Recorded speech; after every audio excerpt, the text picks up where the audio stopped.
Takk, president. Denne interpellasjonen dreier seg om den industrien som ved siden av gruveindustrien antakelig har lengst historie her i landet. Skogindustrien har vært viktig for landet siden de første skipsbyggerier, sagbruk, kull- og tjæremiler ble bygget.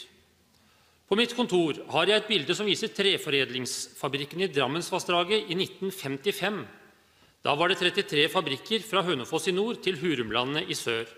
Det var tusenvis av arbeidsplasser, høy verdiskaping, og det ga etterlengtede valutainntekter til landet etter krigen. Etter vedtaket om å stanse papirproduksjonen på Follum er det nå 2 av de 33 tømmerforbrukende fabrikkene igjen. Det er Hellefoss i Øvre Eiker, og det er Södra Cell i Hurum. Dette forteller mye om en industri som har vært gjennom store omstillinger og kraftig rasjonalisering. Og det er situasjonen som følge av vedtaket om å stanse produksjonen på Follum som er bakgrunnen for min interpellasjon. Vedtaket innebærer at ca. 700 000 kubikkmeter tømmer og 140 000 kubikkmeter flis må finne nye kjøpere. Produksjonen av ca. 380 000 tonn papir fjernes fra markedet, og over 350 ansatte mister jobben. Dette har store konsekvenser. I tillegg kan vi lese at flere andre treforedlingsbedrifter sliter tungt. Dette er naturligvis en del av et større bilde, hvor den grunnleggende faktoren er at papirforbruket går ned i de fleste steder i verden. I USA har papirforbruket gått ned med 60% de siste 10 årene. Internett og digital informasjonsformidling har kommet sterkere til fortrengsel for papir. Og i tillegg er det nå økonomisk urolige tider. President, la meg understreke den store betydningen treforedlingsindustrien også har for sagbruksindustrien og for skogeierne. Når et tre avvirkes i skogen, så går halvparten, den nedre delen av treet, til sagbrukene for produksjon av trelast. Resten av treet leveres til treforedling for produksjon av papir og cellulose. På sagbruket får man ut trelast av halve tømmervolumet. Resten selges til treforedlingsindustrien i form av flis. Det vil si at ca. 70% av alt tømmer som avvirkes i Norge ender opp i treforedlingsindustrien. En reduksjon av produksjonskapasiteten her vil altså også ha konsekvenser for sagbrukenes inntjening, og ikke minst vil det gå ut over skogeierne og markedet for deres tømmer. President, men når vi vet at trefiber fra norske skoger har kvalitetsegenskaper og bruksegenskaper som på langt nær er utnyttet, da må vi se etter nye posisjoner for industriell utvikling av dette unike råstoffet. Norge har store og økende skogressurser, og vi er trolig blant de land i verden som har størst tilvekst i forhold til det kvantum som tas ut gjennom hogst hvert år. Dette kombinert med råstoffets gode egenskaper gir i seg selv et tydelig bilde av det store potensialet for ytterligere næringsutvikling. Skogindustrien er miljøvennlig prosessindustri, og kanskje landets mest komplette verdikjede. Den er basert på miljøvennlige og fornybare norske råvarer, med solide norske kompetansemiljøer og med innsats av fornybar norsk vannkraft. Norsk treforedlingsindustri selger stort sett på det internasjonale markedet. Fra bransjehold hevdes det at alt som kan produseres av olje, også kan produseres av trefiber. Og det er tankevekkende og oppløftende å høre fagfolk fra treforedlingsbedriften Borregaard fortelle at 25% av deres produkter ikke engang eksisterte for 5 år siden. Dette er et godt bilde på nytenkning og gode muligheter for en hel næring. Og det er derfor viktig at man nå så raskt som mulig legger større kraft inn i arbeidet med å se på utviklingsmuligheter for nye produkter og produktlinjer basert på miljøvennlig norsk trefiber. Vi ser konturene av en overgang fra begrepet treforedlingsindustri til trekjemisk industri.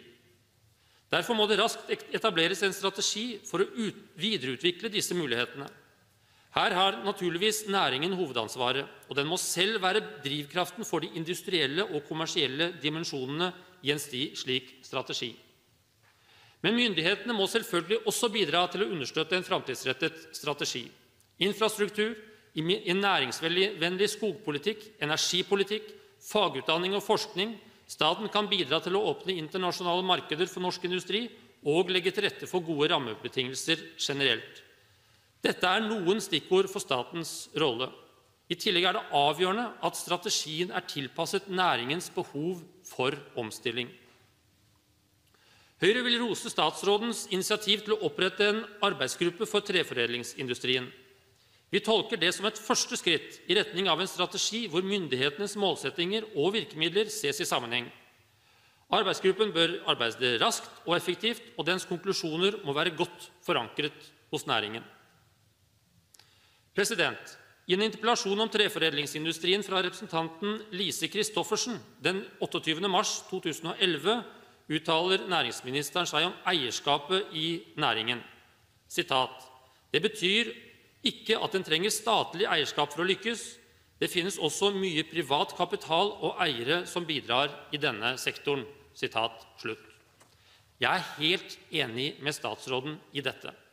Og den stolte norske historien om treforedlingsindustrien viser til fulle at ikke minst skogeierne, altså råstoffleverandørene, både har vært ansvarsfulle, initiativrike og handlekraftige for å utvikle industrien. Vi så det allerede i 1918, da Skogeierforbundet var en viktig drivkraft for hjemkjøpet av Borregaard, og vi så det igjen på 60-tallet ved etablering av Nordenfjeldske treforedling, som nå heter Norske Skogindustrier, og også her sto Skogeierforbundet bak initiativet. En strategi fra statens side må derfor bygge opp under slike langsiktige initiativ, som jeg håper både skogeiere, industrien selv og andre langsiktige investorer vil fremme i tiden som kommer. Det er særlig 3 temaer som er absolutt obligatoriske i debatten om treforedlingsindustrien. Det er råstofftilgang, det er energipolitikk og det er infrastruktur. Råstofftilgangen er en akilleshæl for skogindustrien. Høyre forutsetter at regjeringen fører en næringsvennlig skogpolitikk. Det var med betydelig overraskelse vi så at det ikke er formulert et klart mål for årlig avvirkning i den landbruksmeldingen som nylig ble lagt fram.